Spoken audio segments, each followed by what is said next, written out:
بسم اللہ الرحمن الرحیم۔ سن سکو تو سنو میں خوش آمدید۔ ایک نئے ناول کے ساتھ آپ کی خدمت میں حاضر ہیں۔ امید ہے آپ کو پچھلے تمام ناولز بہت پسند آئے ہوں گے۔ ہمیں کامنٹ باکس میں ضرور بتائیے گا۔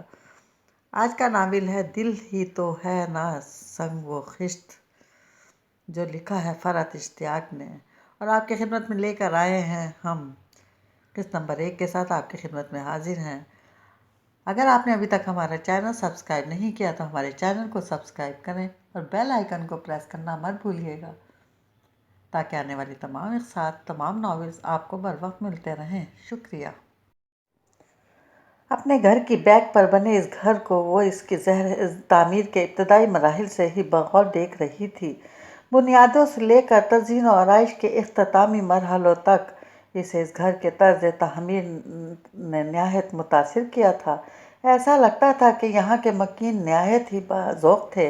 1000 گز پر بنا ایک بڑا ہی کھلا، ہوادار اور دلکش بنگلہ تھا۔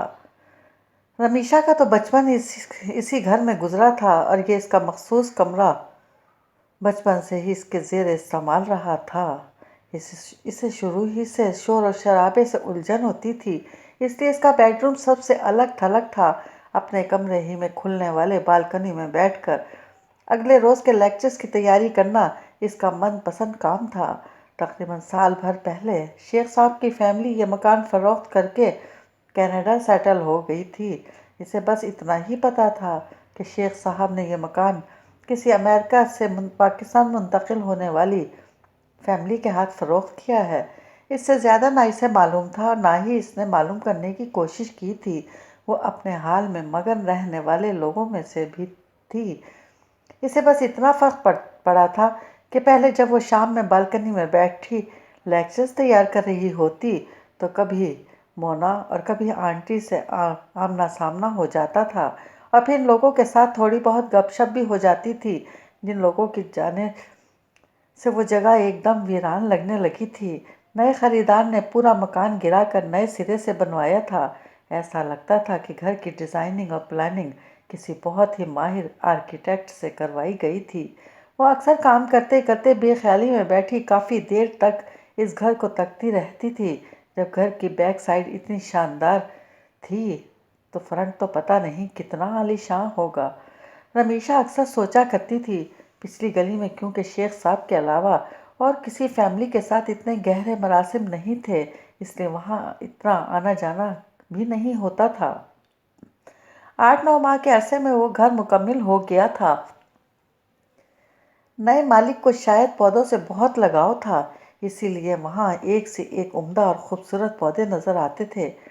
کیاریوں میں لگے وہ چھوٹے چھوٹے پودے جنہیں کل تناور درخت بن جانا تھا، وہ بلا وجہ ہی وہاں کی ایک ایک چیز کو دلچسپی سے دیکھتی اور وہاں مستقبل قریب میں بسنے والے لوگوں کے ذوق کو سراہتی۔ پھر ایک روز جب وہ اریب اور عاشی کے ساتھ لان میں واک کے لیے نکلی تو خاص طور پر اپنی پچھلی گلی میں بھی گئی، اور اس گھر کو سامنے دیکھ کر بے اختیار اس کے منہ سے واو نکل گیا۔ ابھی تک وہ گھر خالی ہی تھا۔ رمیشا کے خیال سے تو گھر ہر لحاظ سے مکمل ہو گیا تھا، پتہ نہیں کیا وجہ تھی کہ وہاں ابھی تک کوئی بسا نہیں تھا۔ اتنے خوبصورت گھر میں یہ ویرانی اسے اچھی نہیں لگ رہی تھی۔ خالہ، پیچھے والے گھر میں نئے لوگ شفٹ ہو گئے ہیں۔ ناشتے کی میز پر وہ اریب، عاشی اور بھیا بیٹھے تھے، جبکہ بھابھی کچن میں مصروف تھیں۔ اریب کی بات پر اس نے چونک کر اخبار سے سر اٹھایا۔ تمہیں کیسے پتہ چلا؟ میں کل خرم کے گھر گیا تھا تو وہاں پورٹیکو میں بلیک سوک کھڑی دیکھی تھی، اور اندر لائٹس بھی آن نظر آ رہی تھیں، اریب نے جواباً کہا تھا۔ صبح کا وقت اتنی افراتفری اور بھاگ دوڑ والا ہوتا تھا کہ اس سے زیادہ تفصیلات وہ معلوم نہیں کر سکتی تھی۔ روزانہ اس کی صبح فجر کی اذان کے ساتھ ہو جاتی تھی۔ نماز سے فارغ ہو کر وہ جلدی جلدی امی کے لیے ناشتہ تیار کرتی۔ انہیں نماز کے فوراً بعد چائے چاہیے ہوتی تھی۔ اگر کسی روز اسے چائے لے جانے میں دیر ہو جاتی تو ناراض ہو کر ناشتہ بھی نہیں کرتی تھیں۔ مسلسل بیماری نے انہیں بہت ضدی بنا دیا تھا، بچوں کی طرح انہیں بہلانا پڑتا تھا۔ ہارٹ پیشنٹ تو وہ برسوں سے تھیں، مگر 5 سال پہلے جب وہ گھر کی سیڑھیاں اترتے گر پڑی تھیں، اس کے بعد سے ان کی بیک بون اتنی بری طرح متاثر ہوئی تھی کہ تمام تر علاج معالجے اور احتیاط کے باوجود بیماری اپنی جگہ برقرار تھی۔ ایسا بھی نہیں تھا کہ وہ بالکل معذور ہی ہو گئی تھی، مگر وہ چل پھر لیتی تھی، لیکن جھک کر ان سے کوئی کام نہیں کیا جاتا تھا۔ اس لیے رمیشا کو ان 5 سالوں میں سب سے پہلے سے بھی زیادہ خیال رکھنا پڑتا تھا۔ امی کو ناشتہ کرا کے اور ان کے دیگر تمام کام نمٹا کر، کپڑے بدلوانا وغیرہ انجام دے کر وہ جلدی جلدی اپنی تیاری کرتی تھی۔ ناشتے کی تیاری میں بھابھی کا ہاتھ بٹانا لازمی تھا، ورنہ ان کا منہ پھول جاتا تھا، اور زندگی کے اتنے برسوں میں وہ ابھی تک اس بات کی عادی نہ ہو سکی تھی کہ کسی کا بنا ہوا منہ دیکھ سکے، کوئی اس سے ناراض ہو جائے۔ یہ بات اس کی برداشت سے باہر تھی، چاہے سامنے والے کو خوش کرنے کے لیے اسے اپنا کوئی نقصان ہی کیوں نہ کرنا پڑے، وہ کرتی ضرور تھی۔ پہلے کالج جانے کے لیے اس نے وین لگوائی ہوئی تھی۔ اس وقت تو اور بھی زیادہ ٹینشن ہوتی تھی کہ وین نکل گئی تو پھر رکشہ یا بس سے جانا پڑے گا۔ سوچ اس سے پریشان کرتی رہتی تھی۔ جب سے اس نے اپنی ذاتی گاڑی خریدی تھی، اس ٹینشن سے جان چھوٹ گئی تھی۔ گاڑی خریدنے سے جہاں اسے آنے جانے کی سہولت ہوئی تھی، وہیں کچھ پریشانیاں بھی پیدا ہو گئی تھیں۔ وقت بے وقت بھابھی کو شاپنگ، کسی بھی کام سے باہر جانا ہوتا تو اسے ڈرائیوری کے فرائض انجام دینے پڑتے۔ بھیا اپنی گاڑی آفس لے جاتے تھے۔ انہیں یوں بھی بھابھی کی شاپنگ وغیرہ سے سخت الجھن تھی۔ عاشی یا سمیہ کو اپنے فرینڈز کے گھر جانا ہوتا تو اس کی منتیں شروع ہو جاتیں، اور اسے موڈ نہ ہونے کے باوجود ان کی بات ماننی پڑتی۔ اریب اور عاشی تو اسکول بھی اس کے ساتھ ہی نکل پڑتے تھے، اور وہ دونوں اس سے بہت مانوس تھے۔ اپی اور جواد بھائی ریاض میں رہتے تھے۔ جواد بھائی وہاں ایک امریکن فرم میں بڑی اچھی پوسٹ پر فائز تھے۔ شروع میں تو دونوں بچے وہاں اپیا کے پاس ہی رہے، مگر جیسے جیسے بچے بڑے ہونے لگے، اپیا اور جواد بھائی دونوں ہی کو بچوں کی تعلیم وغیرہ کی طرف سے پریشانی ہونے لگی۔ جواد بھائی کو خاص طور پر سعودی عرب کا معیار تعلیم اپنے بچوں کے لیے مناسب نہیں لگ رہا تھا، اسی لیے آخرکار یہی فیصلہ کیا گیا کہ دونوں کو کراچی بھیج دیا جائے۔ جواد بھائی کے والدین تو تھے نہیں، بہن بھائی بھی سب پاکستان سے باہر تھے، اس لیے طے یہی کیا گیا کہ بچوں کو ان کے ننھیال میں چھوڑ دیا جائے۔ شروع میں دونوں ہی نے اپنے ماں باپ کو بہت مس کیا، مگر پھر رفتہ رفتہ وہ یہاں سیٹ ہوتے چلے گئے۔ انہیں یہاں مانوس کرنے میں رمیشا کا بھی بہت بڑا ہاتھ تھا۔ جب وہ لوگ یہاں آئے تھے، رمیشا تازہ یونیورسٹی سے فارغ ہوئی تھی۔ اسے رزلٹ کا انتظار تھا، اس کے بعد اس کا لیکچرشپ کا ارادہ تھا۔ فراغت کے ان دنوں میں اس نے بچوں کو بھرپور وقت دیا تھا۔ تبھی 8 سالہ عاشی اور 6 سالہ اریب کو اپنی اکلوتی خالہ سے اتنی اچھی انڈرسٹینڈنگ ہو گئی تھی کہ پھر انہیں چھٹیوں میں بھی سعودی عرب جانے میں مزہ نہیں آتا تھا۔ ان 7 برسوں میں اس نے ان دونوں کا بہت خیال رکھا تھا۔ عاشی کا یہ اسکول کا آخری سال تھا، جبکہ اریب 10th اسٹینڈرڈ میں تھا۔ صرف عاشی اور اریب ہی نہیں، بلکہ سمیہ، سنی اور عبداللہ کی بھی وہ پسندیدہ تھی۔ انہیں بھی اپنی یہ چارمنگ اور ہنسمکھ پھپھو دل و جان سے عزیز تھی۔ سمیہ جب سب بچوں میں بڑی تھی، اسی حساب سے سب پر بڑی بہنوں والا روب جمانے کی کوشش کرتی تھی، جس سے سب ہی چڑا کرتے تھے۔ وہ ہوم اکنامکس کالج میں فرسٹ ایئر کی اسٹوڈنٹ تھی، جبکہ سنی اور عبداللہ اریب ہی کے کلاس فیلو تھے۔ اریبہ کی دی ہوئی اطلاع کی تصدیق یوں ہو گئی کہ اس روز رات میں اس نے اپنے کمرے کے سامنے والے کمرے کی لائٹ جلی دیکھی تھی۔ بند پردوں کے پیچھے سے کوئی بندہ بشر تو کیا نظر آتا، بس روشنی دیکھ کر یہ اطمینان ہو گیا وہاں نئے لوگ شفٹ ہو گئے ہیں۔ ورنہ وہاں کی خاموشی اور ویرانی دیکھ کر کبھی کبھی اسے ڈر لگنے لگتا تھا۔ امی، بھیا، بھابھی، عاشی اور سمیہ کے بیڈ روم نیچے تھے، جبکہ عبداللہ، سنی، اریب اور اس کا کمرہ فرسٹ فلور پر تھا۔ کبھی سوتے سے آنکھ کھل جاتی اور اچانک ہی نظر سامنے پڑتی تو وہاں گپ اندھیرا دیکھ کر اسے ایک دم ہی کوئی نہ کوئی ہارر مووی یاد آ جاتی۔ بچوں کے کمرے میں یوں نہیں جا سکتی تھی کہ ان سب کا خیال تھا کہ ان کی خالہ اور پھوپھو بڑی ہی بہادر خاتون ہیں۔ اب وہ بچوں کو کیا بتاتی کہ اسے سامنے والے گھر کی ویرانی دیکھ کر ڈر لگتا ہے۔ نئے لوگوں کے آ جانے پر اس نے سکون کا سانس لیا تھا۔ 10-15 دن ہو گئے تھے اس کے ابھی تک نئے مکینوں سے ملاقات نہیں ہوئی تھی۔ صبح کے وقت تو وہ خود بھی گھر پر نہیں ہوتی تھی، 2:30-3 بجے اس کی کالج سے واپسی ہوتی تھی۔ اس وقت سے لے کر اور رات تک اسے وہاں سوائے خاموشی اور اندھیرے کے کچھ نظر نہ آتا تھا۔ رات 8-9 بجے کے قریب سامنے والے کمرے کی لائٹ آن ہوتی تھی، باقی کمرے اس کے بعد بھی اندھیرے میں ڈوبے رہتے تھے۔ ایسا لگتا تھا کہ وہاں 1 یا 2 فرد رہتے ہیں۔ بھابھی نے تو باقاعدہ حیرت کا اظہار کیا تھا، پتہ نہیں لوگوں کے پاس اتنا پیسہ کہاں سے آتا ہے، رہنے والے نہیں ہیں اور اتنا عالیشان مکان تیار کرا لیا۔ یہاں یہ حال ہے کہ 3 سال ہو گئے ہیں گھر میں وائٹ واش نہیں ہوا، فرنیچر بھی 5-6 سال سے وہی چل رہا ہے۔ بھابھی کے ایسے شکووں پر بھیا دھیان نہیں دیتے تھے، اس لیے وہ ہنوز ٹی وی پر نظر جمائے بیٹھے رہے تو وہ منہ بنا کر کھڑی ہو گئیں۔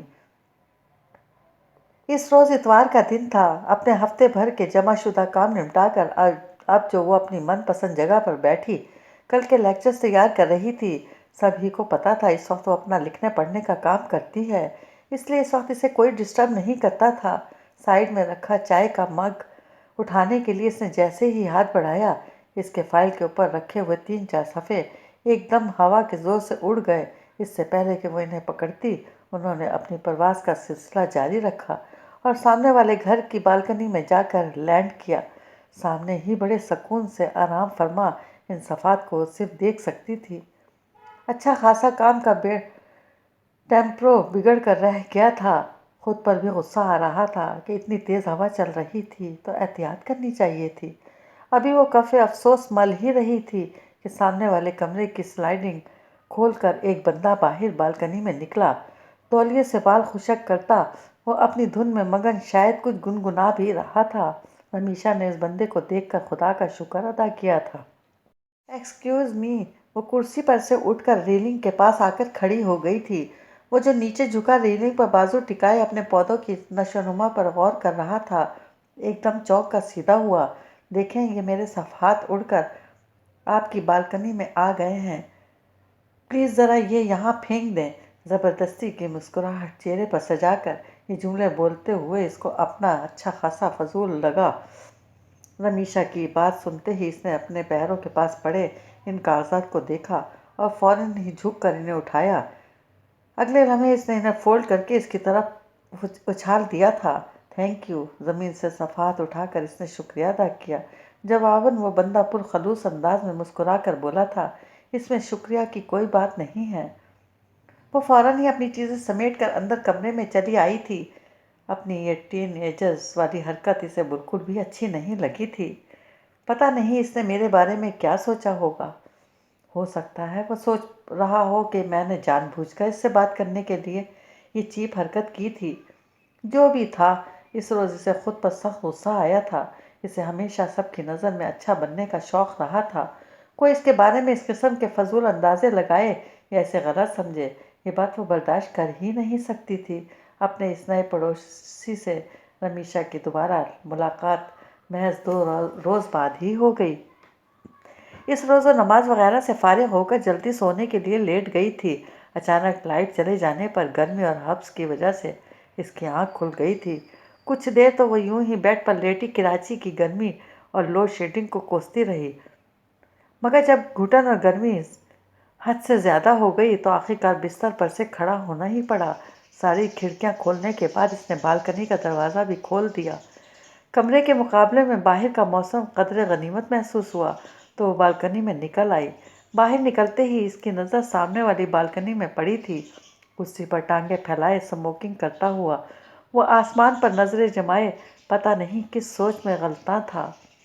اس پر نظر پڑتے ہی رمیشا نے واپس اندر کمرے میں جانے کی ٹھانی۔ ابھی وہ مڑنے ہی والی تھی کہ اچانک وہ اس طرف متوجہ ہوا۔ ہیلو، کیسی ہیں آپ؟ وہ کرسی پر سے اٹھتے ہوئے اس سے مخاطب ہوا تھا۔ میں ٹھیک ہوں، آپ کیسے ہیں؟ جب وہ حق ہمسائیگی نبھانے کے لیے خیر و عافیت دریافت کر سکتا تھا تو رمیشا بھی آخر اتنے مینرز تو رکھتی ہی تھی۔ اس وقت تو بالکل بھی ٹھیک نہیں ہوں۔ سارے دن کی تھکا دینے والی مصروفیت کے بعد اب گھر آ کر لمبی تان کا سونے کا پروگرام اس لوڈ شیڈنگ کی وجہ سے برباد ہو گیا ہے۔ وہ بڑی ناگواری سے بولا تھا۔ آپ بھی اسی لوڈ شیڈنگ کی ستائی ہوئی معلوم ہو رہی ہیں۔ وہ دونوں ہاتھ ریلنگ پر جمائے بغور اس کی طرف دیکھتا ہوا بولا تو رمیشا نے سر ہلا دیا۔ بائی دا وے، میں شہریار احمد ہوں، آپ کا نیا پڑوسی۔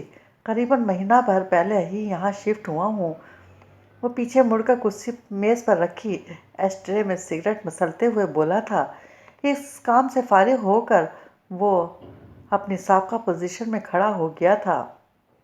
میری فیملی شروع سے ہی امریکہ میں رہتی ہے، پیدائش ویسے میری یہیں کی ہے۔ بعد میں ہم لوگ امریکہ مائیگریٹ کر گئے تھے، لیکن وہ جو کہا جاتا ہے کہ ہر چیز اپنے اصل کی طرف لوٹتی ہے، تو ہم لوگ بھی اپنے اصل یعنی اپنے وطن واپس آ گئے ہیں۔ ابھی صرف میں آیا ہوں، فیملی 2-3 مہینوں میں یہاں شفٹ ہو جائے گی۔ وہ بڑی فرصت سے اپنا تعارف کروا رہا تھا۔ آپ نے اپنے گھر کی ڈیزائننگ کسی بہت ہی ماہر آرکیٹیکٹ سے کروائی ہے۔ آپ کا گھر ماشاءاللہ ہر زاویے سے ہی بڑا خوبصورت اور منفرد لگتا ہے۔ رمیشا نے بے ساختہ اس کے گھر کی تعریف کی تھی، اور اس میں وہ مبالغہ آرائی کا ہرگز کوئی دخل نہ تھا۔ اس گھر نے اسے شروع دن سے متاثر کیا تھا۔ بہت بہت شکریہ۔ ویسے یہ تمام کاوشیں میرے دوست احسان صدیقی کی ہیں، شاید آپ نے نام سنا ہو۔ یہاں کراچی میں بڑا مشہور آرکیٹیکٹ ہے۔ میں نے تو بس اس کی پلاننگ کو پسند کرنے کا کام کیا تھا، باقی تمام مراحل وہ خود ہی گزرا ہے۔ شیخ صاحب سے یہ مکان خریدنے کے بعد میں تو واپس چلا گیا تھا، پھر تمام ذمہ داری اسی نے نبھائیں۔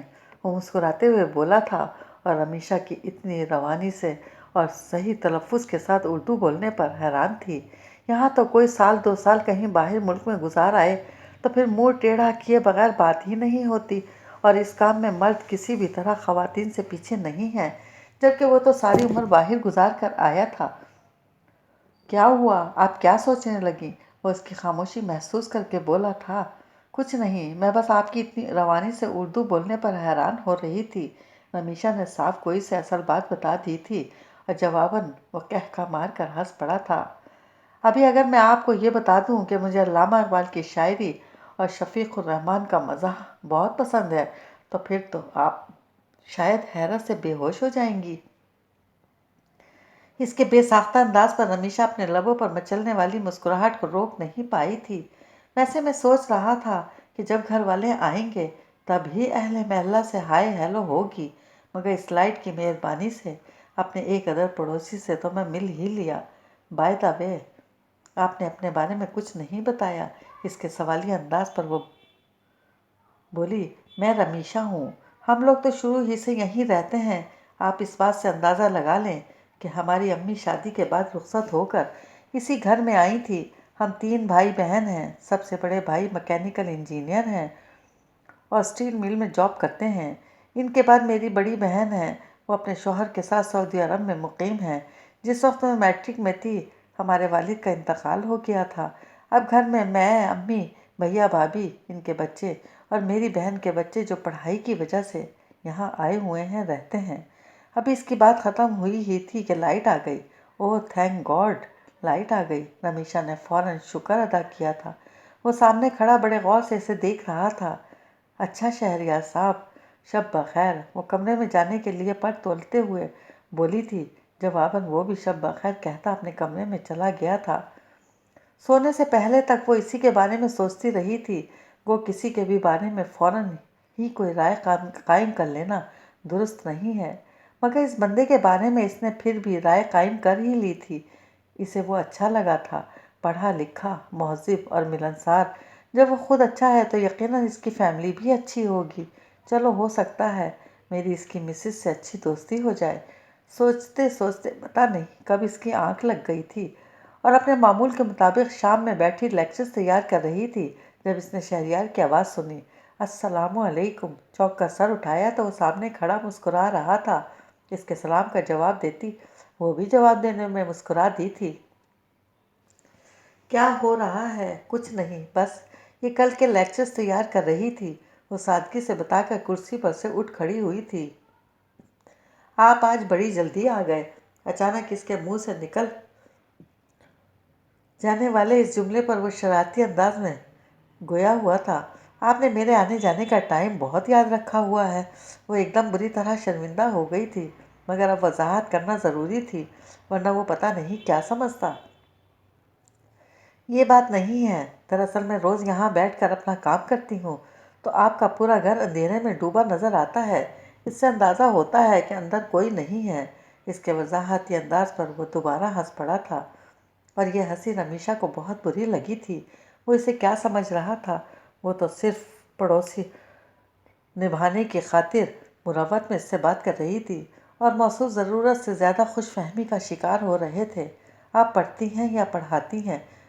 وہ اس کی ناگواری محسوس کر گیا تھا، اسی لیے فوراً سنجیدگی اختیار کرتے ہوئے بولا تھا، پڑھاتی ہوں، معاف کیجیے گا، مجھے ذرا کچھ کام ہے۔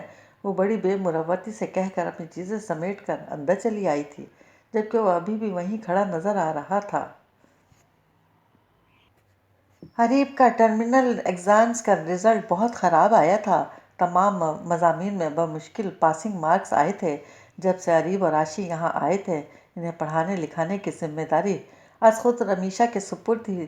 پھر جب اس کی اتنی محنت سے پڑھانے کے باوجود دونوں اسکول میں اچھے گریڈز کے ساتھ پاس ہونے لگے تو بھابھی نے سنی اور عبداللہ کو بھی ٹیوشن سے اٹھا کر اسی کے حوالے کر دیا تھا۔ یوں اب تمام بچوں کو پڑھانا اس کی ڈیوٹی میں شامل تھا۔ اس کام میں اس نے کبھی کوتاہی نہیں کی تھی، چاہے وہ کتنی بھی تھکی ہوئی ہوتی، مگر بچوں کو پڑھانے کا ناغہ کبھی نہیں کرتی تھی۔ عطیہ اور جواد بھائی کا بس نہیں چلتا تھا کہ بچوں کو آج ہی پی ایچ ڈی کروا دیں۔ ہر فون میں پہلے اس سے دونوں کی تعلیمی کارکردگی معلوم کی جاتی، اس کے بعد بچوں سے بھی پڑھائی ہی کے متعلق بات ہوتی۔ پہلی مرتبہ ایسا ہوا تھا کہ اس کے اتنی محنت کروانے کے باوجود بھی حریب اچھے مارکس نہیں لے پایا تھا۔ اس کی رپورٹ کارڈ دیکھ کر رمیشا نے حریب سے اچھی خاصی سختی کے ساتھ باس پرس بھی کی تھی۔ بچوں سے دوستی اور پیار اپنی جگہ، پڑھائی لکھائی کے معاملے میں وہ ایک سخت گیر استاد تھی۔ آج جب وہ کالج سے واپس آئی تو امی کے فون پر عطیہ سے باتیں ہو رہی تھیں۔ دوپہر کے 3 بج رہے تھے، بھوک سے برا حال تھا۔ وہ امی کو سلام کر کے اپنے کمرے میں جانے لگی تو امی نے ریسیور اس کے ہاتھ میں پکڑا دیا۔ وہ یہی سمجھی کہ اس کی آواز سن کر عطیہ خیریت وغیرہ پوچھنا چاہ رہی ہیں، مگر دوسری طرف عطیہ تو دوسرے ہی موڈ میں تھیں۔ کیا ہو گیا ہے تمہیں رمیشا؟ حریب کا رزلٹ دیکھا تم نے؟ میں تو ابھی تک اس کے مارکس سن کر سکتے میں ہوں۔ لگتا ہے اب کی بار تم نے صحیح سے محنت نہیں کرائی تھی۔ جواد کو پتہ چلے گا تو میرے پیچھے پڑ جائیں گے۔ اس کے سلام کا جواب دیتے ہی وہ نان سٹاپ شروع ہو چکی تھی۔ عام طور پر وہ کسی بھی بات کا اتنی جلدی برا نہیں مانتی تھی، مگر اس وقت اسے عطیہ کی بات بہت بری لگی تھی۔ شاید وہ تھکی ہوئی تھی، ابھی آئی تھی، گرمی اور بھوک سے پریشان، ایسے میں عطیہ کی بات اسے ضرورت سے زیادہ ہی بری لگی۔ اپنی ناگواری کو پی کر وہ چپ چاپ ہی کھڑی رہی تو مزید بولی، اچھا دیکھو، اب فائنل ایگزام کے لیے اسے اچھی طرح تیاری کروانا۔ اگر میتھس، انگلش اور سائنس میں اس کا ایسے اے گریڈ نہیں آیا تو جواد تو زمین آسمان ایک کر دیں گے۔ تم ذرا اسے الگ سے زیادہ ٹائم دیا کرو۔ سب کو ایک ہی وقت میں پڑھاتی ہو، زیادہ وقت تو سب بچے آپس میں شرارتیں کرتے رہتے ہوں گے۔ عطیہ کا ہدایت نامہ سن کر وہ ریسیور امی کو دے کر اپنے کمرے میں آ گئی تھی۔ اچھا خاصا موڈ خراب ہو چکا تھا۔ نماز پڑھ کر وہ کھانا کھائے بغیر ہی سونے کے لیے لیٹ گئی۔ اگر پہلی مرتبہ حریب کا رزلٹ خراب آیا ہوتا تو کیا اس کا قصوروار وہ تھی؟ اس سے پہلے جب ہر سال حریب اور عاشی شاندار مارکس لے کر پاس ہوتے تھے تو عطیہ نے کبھی کریڈٹ اسے نہیں دیا تھا، کبھی اسے سراہا نہیں تھا، کبھی یہ نہیں کہا تھا کہ ایسا اس کی محنت کی وجہ سے ہوا ہے، بلکہ ہر بار بچوں کے اچھے رزلٹ پر وہ فخر سے سر بلند کر کے کہتی تھی، کیوں نہ ہو، آخر کو ذہین ماں باپ کے جینیس بچے ہیں۔ میرے بچوں کو ذہانت وراثت میں ملی ہے، اور ان کی اس بات کا اس نے کبھی برا نہیں منایا تھا، اس میں کوئی شک بھی نہیں تھا۔ دونوں ہی ذہین بچے تھے۔ اس کی توجہ نے صرف ان کی ذہانت کو نکھارنے کا کام کیا تھا۔ اسے عطیہ کی بات کرنے کا انداز بہت برا لگا تھا۔ ایسا لگا تھا جیسے وہ کوئی تنخواہ دار ملازم ہے اور اسے تنخواہ اسی کام کی ملتی ہے۔ وہ تو اپنے انتہائی ٹائٹ شیڈول میں سے وقت نکال کر بچوں کو پڑھایا کرتی تھی، اور عطیہ نے اتنی آسانی سے اس کی محنت کو 2 ٹکے کا کر دیا تھا۔ شام میں سو کر اٹھی تو اسے یاد بھی نہیں تھا کہ وہ کتنے آف موڈ کے ساتھ سوئی تھی۔ یاد تھا تو صرف اتنا کہ اسے شدید بھوک لگ رہی تھی۔ وہ ایسی ہی تھی، صاف دل کی مالک، زیادہ دیر کسی سے ناراض نہیں رہتی تھی، کسی کے خلاف دل میں کینہ یا بغض یا دکھ بھی نہیں رکھ سکتی تھی۔ وہ حسب معمول خوشگوار موڈ کے ساتھ سب گھر والوں کے ساتھ ہنسنے اور باتیں کرنے میں لگی تھی۔ مگر موڈ کی یہ خوشگواری زیادہ دیر قائم نہ رہ سکی تھی۔ رات میں سونے سے پہلے امی کی کمر اور ٹانگیں دبانا اس کے معمول میں شامل تھا۔ وہ امی کی ٹانگیں دبا رہی تھی جب انہوں نے دوبارہ اس قصے کو چھیڑ دیا۔ دریا بہت ناراض ہو رہی تھی، کہہ رہی تھی رمیشا بچوں کو اچھی طرح توجہ نہیں دے رہی، تمہیں کیا ہو گیا ہے؟ کچھ تو بہن کی پریشانی کا خیال کرو۔ امی کے منہ سے یہ بات سن کر وہ بہت بددل ہوئی تھی۔ امی آپ کے سامنے تو ہے، جب میں روز تو پڑھاتی ہوں۔ وہ اپنی ناگواری کو چھپا کر آہستگی سے بولی تھی، روز تو پڑھاتی ہو مگر اتنی توجہ سے نہیں پڑھا رہی۔ اس بات کا سب سے بڑا ثبوت اریب کا رزلٹ ہے۔ جو بچہ پہلے کلاس میں پوزیشن لیتا تھا اب اچانک اتنا ڈفر کیسے ہو سکتا ہے؟ امی نے اس کا اعتراض یکسر رد کر دیا تھا۔ تو اس کی کیا صرف یہی وجہ ہو سکتی ہے کہ میں تو صحیح توجہ نہیں دی؟ ہو سکتا ہے کوئی اور وجہ ہو۔ اریب بڑا ہو رہا ہے، ہو سکتا ہے وہ اپنے ماں باپ کو مس کرتا ہو۔ میں نے ویسے بھی کئی بار نوٹ کیا ہے، جب بھیا سنی اور عبداللہ کے ساتھ گیمز کھیلتے ہیں یا باتیں کر رہے ہوتے ہیں، اس وقت اریب کے چہرے پر بڑے ہی عجیب تاثرات ہوتے ہیں۔ وہ بڑی سنجیدگی سے بولی تھی، تو کیا جواد نوکری چھاڑ کر واپس آ جائیں؟ کبھی بے وقوفوں والی باتیں کرتی ہو تم۔ امی نے برا سا منہ بنایا۔ تو بچوں کو اپنے پاس بلا لیں۔ اگر ایسا نہیں کرنا چاہتے تو کم از کم اپیا تو اپنے بچوں کے پاس رہنا چاہیں۔ مجھے تو حیرت ہوتی ہے، کیسی ماں ہیں وہ، انہیں اپنے بچوں کی کمی محسوس نہیں ہوتی؟ سال میں 2-3 مرتبہ مل لینے سے کیا ان کے دل کی تسلی ہو جاتی ہے؟ اب جب بات ہو رہی تھی تو اپنے دل کا یہ خیال امی کے سامنے ظاہر کر گئی تھی، اور اس کی یہ بات امی کو بہت بری لگی تھی۔ یہ بات تمہاری بھاوج کہتی تو مجھے کوئی دکھ نہیں ہوتا کہ نند بھاوج کا رشتہ ہی ایسا ہوتا ہے۔ پتہ ہے بہنوئی کے مزاج کا، پھر بھی یہ بات کہہ رہی ہو۔ پہلے ہی جواد کی بہنیں دریا کے خلاف اس کے کان بھرتی رہتی ہیں۔ اگر وہ وہاں سے آ گئی تو یہ میدان خالی چھوڑ دینے والی بات ہوگی۔ بجائے بہن کی پریشانی کا خیال کرنے کے تم الٹا بہن کو مورد الزام ٹھہرا رہی ہو۔ ٹھیک ہے، مت پڑھاؤ تم، میں خود ہی بچوں کے لیے کوئی نہ کوئی انتظام کر دوں گی۔ ٹیوشن پڑھانے والوں کی کمی نہیں ہے۔ امی نے اس کا ہاتھ جھٹکتے ہوئے غصے سے کہا تھا۔ پھر کتنی ہی دیر وہ امی سے سوری کرتی رہی، اپنی بات کی وضاحت کرنے کی کوشش کی، انہیں بتانا چاہا کہ وہ ایسا کسی بری نیت سے نہیں کہہ رہی تھی، مگر ان کا غصہ اپنی جگہ برقرار رہا۔ تھک ہار کر وہ اٹھ کر اپنے کمرے میں آ گئی۔ اس نے ہمیشہ محسوس کیا تھا امی اپیا کو اس کے اور بھیا کے مقابلے میں زیادہ چاہتی ہیں۔ کئی مواقع ایسے آئے تھے جب یہ بات اس نے بہت شدت سے محسوس کی تھی۔ بہت دفعہ اسے برا بھی لگا تھا، مگر پھر ہر بار اپنی عادت کے پیش نظر اس بات کو نظر انداز کر دیا کرتی تھی۔ وہ دن رات ایک کر کے امی کی خدمت کرتی تھی، اور یقیناً ایسا کر کے وہ ان پر کوئی احسان نہیں کر رہی تھی، مگر پھر بھی کبھی کبھی اس کا دل چاہتا امی کو ستائشی جملہ اور شاباش ہی اسے دے دیں، اس کی پیٹھ تھپک کر یہی کہہ دیں، رمیشا میری سب سے پیاری بیٹی ہے، یا یہ کہ رمیشا تھوڑا آرام بھی کر لیا کرو، کتنا تھک جاتی ہوگی تم۔ مگر اس کی حسرت ناتمام ہی رہی تھی۔ اس کے برعکس اگر وہ اپیا سے فون پر صرف یہی سن لیتی کہ آج رات ان کے گھر کھانے پر مہمان آ رہے ہیں تو وہ بری طرح بے چین ہو جاتی تھی۔ ان کا بس نہیں چلتا تھا کہ خود اڑ کر اپیا کے گھر پہنچ جائیں اور ان کا ہاتھ بٹائیں۔ عید وغیرہ پر اپیا پاکستان آتی اور ان 2-4 دنوں کے قیام میں امی کی خدمت کرتی تو امی پریشان ہو جاتی، بس کرو، کب سے پیر دبا رہی ہو، تھک گئی ہوگی، اور وہ حیرت سے امی کا منہ دیکھتی رہ جاتی تھی۔ اس طرح انہوں نے اسے کبھی نہیں کہا تھا۔ اس کے برعکس اگر کبھی اس سے کہیں کوئی معمولی سی چوک بھی ہو جاتی تو وہ جواب طلبی کے لیے کھڑی ہو جاتی تھیں۔ اگر وہ ناشتہ دیر سے لے کر جاتی تو ناراض ہو جاتی تھیں، اسے طعنہ دیتی تھیں، ہاں ہاں بیمار ماں سے تنگ آ گئی ہو، میرا وجود تو اب وبال جان لگتا ہے تمہیں، اور وہ انہیں منا کر ہار جاتی تھی جب تک بابا زندہ تھے۔ اس نے کبھی امی کو اپیا سے انتہائی محبت کو اتنا محسوس نہیں کیا تھا، کیونکہ بابا کی تو وہ لاڈلی تھی، مگر بابا امی کی طرح بچوں میں فرق نہیں رکھتے تھے۔ اگر وہ ان کی آنکھ کا تارا تھی تو اپیا اور بھیا بھی انہیں کم عزیز نہ تھے۔ امی کی بات نے اسے بہت بری طرح ہرٹ کیا تھا، اس کے خلوص اور نیت پر شبہ کیا جائے، یہ بات اس کی برداشت سے باہر تھی۔ بالکنی میں کھڑی آسمان پر چمکتے تاروں کو بغور دیکھتے اس وقت بڑی دل گرفتہ اور اداس تھی۔ اس وقت اسے بابا بڑی شدت سے یاد آ رہے تھے۔ آپ شاید اپنے والد کو مس کر رہی ہیں۔ شہریار کی اس بات پر وہ بری طرح چونک گئی تھی۔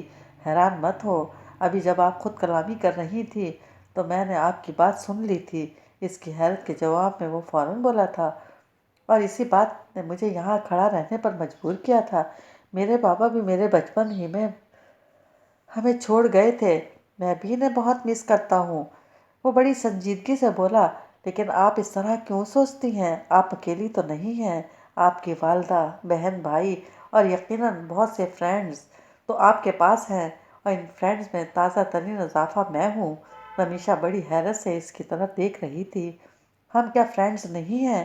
اس کی حیرت کے جواب میں وہ سوالیہ انداز میں بولا تھا، اور اسے محض مروت میں گردن ہلانی پڑی تھی۔ چلیں، شکر آپ نے یہ بات تو تسلیم کی۔ اب یہ بتائیں کس بات نے آپ کو اتنا ڈپریس کیا ہے؟ وہ دوستانہ مسکراہٹ سمیت بولا تھا۔ کچھ بھی نہیں ہوا، بس ویسے ہی بابا یاد آنے لگے تھے، وہ وضاحتی انداز میں بولی تو شہریار گردن ہلا کر بولا، کوئی بات نہیں، تو پھر بہت ہی اچھی بات ہے۔ اچھا، اس ذکر کو چھوڑیں، یہ بتائیں آپ کیا پڑھاتی ہیں اور کس کو پڑھاتی ہیں؟ اس دن تو آپ روٹ کر چلی گئیں اور تعارف ادھورا رہ گیا تھا۔ وہ مسکراہٹ چہرے پر سجائے اسے دیکھ رہا تھا، اور اپنا اس روز کا رد عمل اب رمیشا کو بڑا ہی بچکانہ محسوس ہو رہا تھا، اس لیے شرمندہ سے لہجے میں بولی، میں ناراض تو نہیں ہوئی تھی، آپ کو غلط فہمی ہوئی ہے۔ اور جواب میں وہ اپنے مخصوص انداز میں بے فکری سے کہکا لگا کر ہنس پڑا تھا۔ چلیں مان لیں آپ ناراض نہیں ہوئی تھی، اب میرے سوال کا جواب بھی دے دیں۔ وہ شرارتی نظروں سے اسے دیکھ رہا تھا۔ میں نے جینیٹکس میں ماسٹرز کرنے کے بعد سروس کمیشن کا ایگزام دیا تھا۔ دراصل مجھے شروع ہی سے ٹیچنگ پروفیشن بہت پسند ہے۔ لیکچرشپ میرا خواب تھا جو اللہ تعالیٰ نے پورا کروا دیا۔ میں گورنمنٹ کالج میں 3rd ایئر اور 4th ایئر کے اسٹوڈنٹس کو باٹنی اور زوالوجی پڑھاتی ہوں۔ اس کے جواب میں وہ ستائشی انداز میں بولا، زبردست بھائی، اس کا مطلب ہے اب پاکستان میں بھی لڑکیاں اپنے کیریئر اور پروفیشن کے متعلق سنجیدگی سے سوچنے لگی ہیں۔ بھائی یہ تو بہت ہی پازیٹیو چینج ہے۔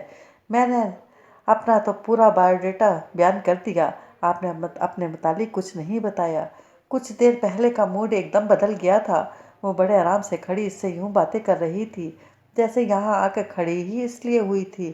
میں نے CA کیا ہے، وہاں ولاس میں اچھی مناسب قسم کی جاب کر رہا تھا، پھر اچانک ہی مجھے پاکستان سے بہت اچھی جاب بڑے معقول معاوضے اور دیگر سہولیات کے ساتھ آفر ہوئی، تو میں نے انکار یوں نہیں کیا کہ ایک تو پیکیج ہی بہت اچھا تھا، فرم کی اپنی ریپوٹیشن بھی بہت اچھی ہے، اور دوسرے یہ کہ میری ممی کو بھی اب اپنا ملک بڑی شدت سے یاد آنے لگا تھا۔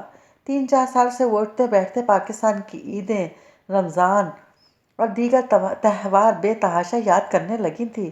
اب میں اتنا محب وطن تو ہوں نہیں کہ فوراً پاکستان آ جاتا اور یہاں آ کر نوکری کی تلاش کرتا، مگر جب اتنی اچھی جاب آفر ہوئی اور وہ بھی اپنے ملک میں اور اتنی ساری سہولیات کے ساتھ، تو انکار کا سوال ہی پیدا نہیں ہوتا تھا۔ وہاں پر جس جگہ جاب کرتا تھا وہاں کا کانٹریکٹ کی مدت سے جیسے ہی ختم ہوئی، میں نے واپسی کی راہ لی۔ اس دوران یہ گھر وغیرہ میری ممی کی فرمائش پر بنا ہے۔ میری چھوٹے بھائی کا فائنل سیمسٹر ہو جائے تو وہ لوگ بھی یہاں آ جائیں گے۔ وہ بڑی تفصیل سے اپنے بارے میں بتا کر خاموش ہوا تو رمیشا بے ساختہ بولی، اور آپ کی مسز اور بچے وغیرہ؟ دعا کریں وہ بھی آ جائیں۔ وہ سنجیدگی سے بولا، کیوں، کیا وہ پاکستان آنے پر راضی نہیں ہیں؟ رمیشا نے سوالیہ انداز میں کہا، پھر اس کے جواب دینے سے پہلے خود ہی بولی، ویسے انہیں ایسا نہیں کرنا چاہیے۔ آپ لوگوں کے پاس تو یقیناً امریکن نیشنلٹی ہوگی، اگر کسی وجہ سے یہاں ایڈجسٹ نہ کر سکے تو واپس جانے کا آپشن تو بہرحال موجود ہے ہی۔ انہیں آپ کے پاس آ کر رہنا چاہیے۔ اس کے اس ہمدردانہ جملے پر وہ اپنی بے ساختہ مسکراہٹ چھپاتے ہوئے بولا، آپ کے بارے میں میری پہلی رائے بالکل ٹھیک تھی، آپ ایک بہت ہی ہمدرد اور نیک دل خاتون ہیں۔ اور اپنی اس تعریف پر وہ ایک دم مسکرا دی۔ میرا خیال ہے رات کافی ہو گئی ہے اور ہم دونوں کو صبح سویرے اٹھنا ہے۔ شہریار کے کہنے پر اسے وقت کا احساس ہوا تو شب بخیر کہتی اندر کمرے میں آ گئی۔